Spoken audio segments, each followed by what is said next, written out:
రకాల బట్టలు అన్ని రకాల ఇవ్వాలి అని ఈరోజు ప్రభుత్వం నిర్ణయం తీసుకుంది. దానికోసం దాదాపుగా 1000కి పైగా కోట్ల రూపాయలు ఖర్చు పెట్టి జూలై ఎండింగ్ 15th ఆగస్టు లోపల 27,50,000 మంది విద్యార్థులకు ప్రతి ఒక్కరికి 9 వస్తువులతో తెలంగాణ ఎడ్యుకేషన్ కిట్ 15 ఆగస్టు లోపల మీకు ఇవ్వబోతున్నాము.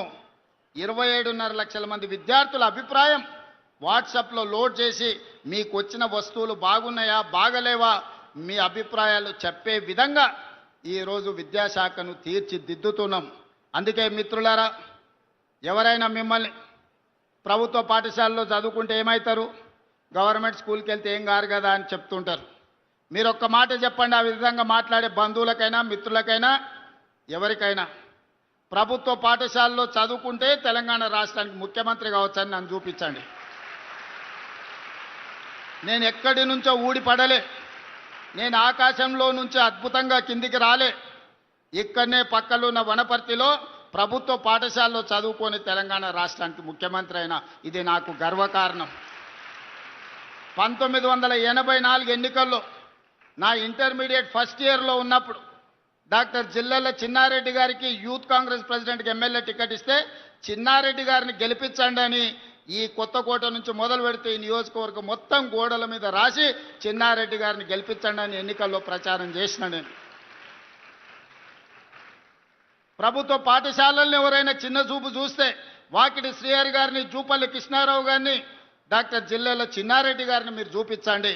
ప్రభుత్వ పాఠశాలలో చదువుకుంటే మంత్రులే కాదు డాక్టర్లు కావచ్చు, రాణించవచ్చు. ఆ పైన ఇంకేదన్నా మాట్లాడితే మీ రేవంత్ అన్నను చూపించండి, తెలంగాణ రాష్ట్రానికి ముఖ్యమంత్రి అవుతాడని.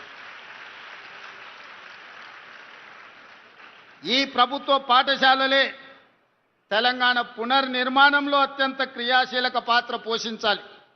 ఈ ప్రభుత్వ పాఠశాలల నుంచి వచ్చిన ఈ పిల్లలే డాక్టర్లు, లాయర్లు, ఇంజనీర్లుగా, సైంటిస్టులుగా రాణించాలి. ఈరోజు పలుగు పారబట్టిన ఈ చేతులే కలం బట్టాలి, తెలంగాణ తలరాతను మార్వాలి. 3 ఎకరాల భూమో, ఇందిరమ్మ ఇల్లో, షాదీ ముబారకో మన భవిష్యత్తులో కొంతనే మేలు చేస్తాయి. కానీ ఈరోజు మీరు చదువుకుంటున్న ఈ చదువు, ప్రభుత్వం అందిస్తున్న ఉదయం పూట పెట్టే టిఫిన్ కావచ్చు, మధ్యాహ్నం పెట్టే భోజనం కావచ్చు, దీన్ని పూర్తిగా సద్వినియోగం చేసుకొని చదవండి, రాణించండి. రాణిస్తే ఉజ్వల భవిష్యత్తు ఉంటుంది. మన భవిష్యత్తుకు చదువు ఒక్కటే మన జీవితాన్ని వెలుగులు నింపుతుంది. అందుకే ఇక్కడికి వచ్చిన ప్రతి విద్యార్థులకు నేను చెప్పదలుచుకున్నది ఒకటే. ఇవాళ మనం స్పోర్ట్స్ పాలసీ తీసుకొచ్చినాం. ఒకవేళ చదువులో రాణించకపోతే క్రీడల్లో రాణించండి. సిరాజుద్దీన్ వరల్డ్ కప్ క్రికెట్లో సాధించిన సిరాజుద్దీన్ చదువుకున్నది ఇంటర్మీడియట్ ఫెయిల్, 10th పాస్ అయి ఇంటర్ ఫెయిల్ అయింది. అతనికి ఒక రకంగా చూస్తే కానిస్టేబుల్ ఉద్యోగానికి కూడా అర్హత లేదు. కానీ అదే సిరాజుద్దీన్ క్రికెట్లో రాణిస్తే గ్రూప్ 1 DSP జాబు చట్టాన్ని మొత్తం సవరించి తెలంగాణ రాష్ట్రం ఉద్యోగం ఇచ్చింది. నిఖత్ జరీన్ మైనారిటీ అమ్మాయి, తండ్రి ఆర్థిక పరిస్థితి లేదు, నిజామాబాద్ టౌన్లో అత్యంత వెనుకబడిన కుటుంబం. కానీ అమ్మాయి బాక్సింగ్లో ఛాంపియన్షిప్ సాధిస్తే గ్రూప్ 1 DSP జాబ్ నిఖత్ జరీన్కు తెలంగాణ రాష్ట్ర ప్రభుత్వం ఇచ్చింది. దీప్తి జువాన్జీ పారా ఒలింపిక్స్లో మెడల్ సాధిస్తే గ్రూప్ 2 జాబ్ ఇచ్చినాం. ఇట్లా చాలా మందికి, మొన్న ఈషా సింగ్కు 3 కోట్ల రూపాయలు ఇచ్చినాం షూటింగ్లో గోల్డ్ మెడల్స్ సాధిస్తే.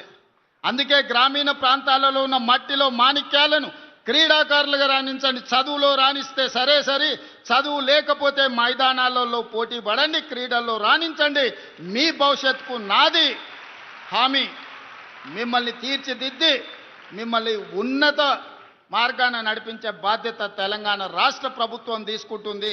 ఈ జిల్లాలో మనం IIIT ఇచ్చుకున్నాం, ఈ జిల్లాలో ఇంజనీరింగ్ కాలేజ్ ఇచ్చుకున్నాం, ఈ జిల్లాలో 14 యంగ్ ఇండియా ఇంటిగ్రేటెడ్ స్కూల్స్ ఇచ్చినాం, ఈ జిల్లాలో 14 Telangana residential school, Telangana high స్కూల్స్ని ఇచ్చుకున్నాం.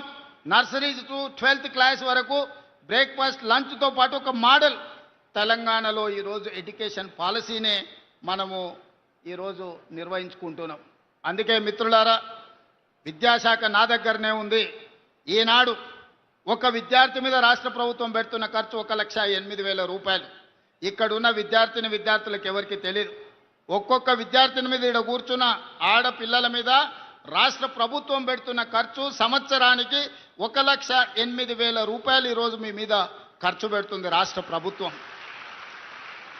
మరి ప్రభుత్వం ఇంత పెద్ద ఎత్తున మీకోసం నిధులు కేటాయించి మౌలిక వసతులను అందించి మిమ్మల్ని చదివిస్తున్నప్పుడు మీరు జీవితంలో పైకి రావాలి. మీ తల్లిదండ్రులు మీ పెళ్లి చేయాలంటే మీరు బాగా చదువుకుంటే కట్లం లేని పెళ్లిళ్ళు అయితే మా చెల్లెళ్ళకి అందరికీ నేను చెప్తున్నా. మీరు బాగా చదువుకోకపోతే మీ తల్లిదండ్రులు ఉన్న దగ్గర భూమి అంతా అమ్మాల్సి వస్తుంది, బంగారం అంతా మీ అత్తగారింటికి ఇవ్వాల్సి వస్తుంది. కానీ అదే మీరు బాగా చదువుకొని మంచి ఉద్యోగం సాధిస్తే జీవితంలో పైకి వస్తే ఎదురు కట్నం ఇచ్చి పెళ్లి చేసుకునే రోజులు వస్తాయి. అందుకే మనం జీవితంలో మంచి ఉన్నత స్థానానికి చేరాలి అనంటే బాగా చదువుకోండి. నాకు ఈ ప్రాంతం మీద ప్రత్యేకమైన అభిమానం ఉంది. ఎందుకంటే పాఠశాల వయసులో ఇక్కడనే నేను పెరిగిన ఈ ప్రాంతంతో నాకు ప్రత్యేకమైన అనుబంధం ఉంది. ఈ ప్రాంతం అభివృద్ధి కోసం అన్ని రకాలుగా నేను సహకరిస్తా. మహబూబ్ నగర్ కోసం education, irrigation and industrialisation policy తీసుకొచ్చి ఈ జిల్లాలో ఉండే సమస్యల్ని శాశ్వతంగా పరిష్కరించి మనల్ని ఎవరో దత్తత తీసుకోవడమే కాదు, ఈ తెలంగాణ రాష్ట్రాన్నే పాలమూరు బిడ్డలు దత్తత తీసుకొని అభివృద్ధి పదం వైపు నడిపిస్తారని ఆత్మ గౌరవంతో తలెత్తుకునే విధంగా రాష్ట్రంలో పరిపాలన చేసి చూపిద్దాం. పాలమూరు బిడ్డలు తట్టపని, పారపని, మట్టి పనికే కాదు పరిపాలన చేయడానికి కూడా ఆరితేరిన వాళ్ళు ఈ జిల్లాలో ఉన్నారని నిరూపించుకుందామని తెలియజేస్తూ మీ అందరి దగ్గర సెలవు తీసుకుంటున్న ధన్యవాదాలు మిత్రులారా.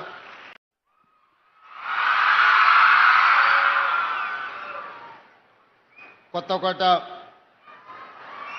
మున్సిపాలిటీలో ప్రభుత్వ ఉన్నత పాఠశాల ప్రారంభోత్సవాన్ని నిర్వహించి ఈ కార్యక్రమానికి అధ్యక్షత వహించిన మీ అభిమాన శాసన సభ్యులు జి మధుసూదన్ రెడ్డి గారు,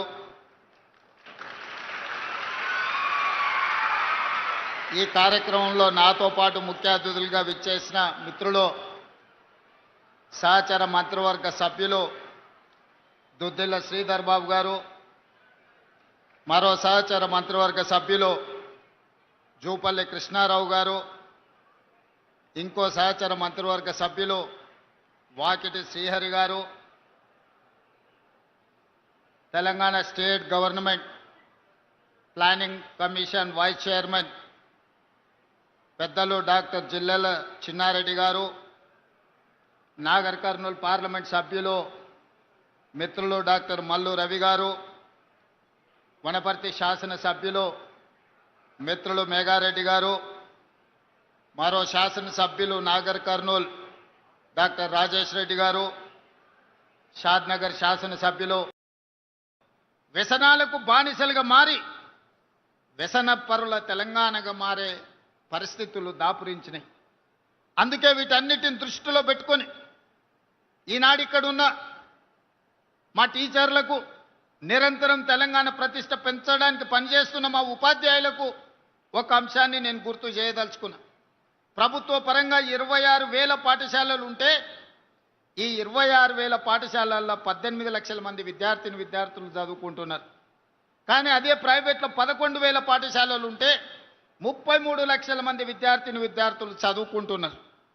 ఈరోజు మా ప్రభుత్వ పాఠశాలలో ఉన్న సిబ్బంది, ఉపాధ్యాయులకు ఉన్న అనుభవం కానీ, వాళ్ళకున్న అర్హత కానీ, వాళ్ళకున్న డిగ్రీలలో సగం కూడా ప్రైవేట్ పాఠశాలల్లో టీచర్లకు లేవు. కానీ మరి ఎందుకు పేదలు ప్రైవేట్ పాఠశాలల బాట పడుతున్నారు? ఎందుకు పేదలు ప్రభుత్వ పాఠశాలల్లో చేరడం లేదు అంటే ప్రభుత్వం ఆ పాఠశాలల పట్ల నిర్లక్ష్యం వహించడం వల్ల, మౌలిక వసతులు లేకపోవడం వల్లనే. దానికి ఉదాహరణే కొత్తకోట బాలికల పాఠశాల.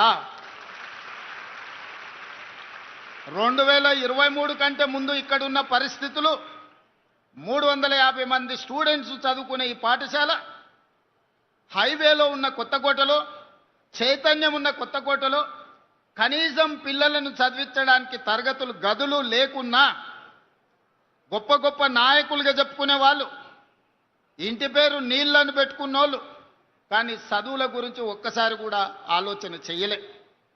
ఇట్నుంచే వందల సార్లు వచ్చి ఉండొచ్చు, పోయి ఉండొచ్చు, కానీ ఏ ఒక్క రోజు కూడా ఈ ప్రభుత్వ బాలికల ఉన్న పాఠశాలలో తరగతి గదులు ఉన్నాయా, పేదోళ్ళ పిల్లలు ఎట్లా చదువుకుంటున్నారని ఆనాటి ప్రభుత్వం ఆలోచన చేయలే. కానీ మిత్రుడు మధుసూదన్ రెడ్డి ఎమ్మెల్యే కాకముందే ఇక్కడికి వచ్చి చూసి, ఎమ్మెల్యే అయిన తర్వాత బాధ్యతాయుతంగా ప్రభుత్వం వైపు నుంచి ప్రైవేట్ వ్యక్తుల నుంచి సహకారం తీసుకొని ఈరోజు ఒక